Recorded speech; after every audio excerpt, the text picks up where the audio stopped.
No అని ఏ పరిస్థితిలో ఉంది? 1971 పార్లమెంట్ ఎలక్షన్లో ఇండియా అంతా ఇందిరాగాంధీ పెద్ద బంగ్లాదేశ్ విమోచనం ఇవన్నీ పనిచేసి ఈ సోషలిస్ట్ నినాదాలతోటి వివి గిరి గారు ప్రెసిడెంట్ అయ్యి ఇమ్మీడియట్గా పార్లమెంట్ డిజాల్వ్ చేసి ఎలక్షన్ పెడితే హోల్ ఇండియా ఒక ఊపు ఊపింది. కానీ తెలంగాణలో టీపీఎస్ నెగ్గేసింది.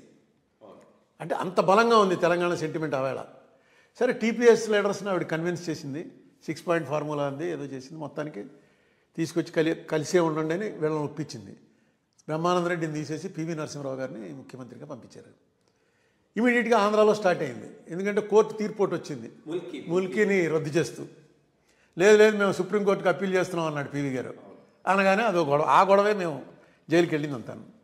నేను అప్పటి నుంచి కూడా నేను అనేది ఏంటంటే, నన్ను ఎందుకు ఇంటిగ్రేషనిస్ట్ అనుకున్నారు, ఇప్పుడు కూడా అనుకుంటున్నారంటే ప్రొసీజర్ ఫాలో అయ్యింది, అసలు ఫాలో అవ్వలే.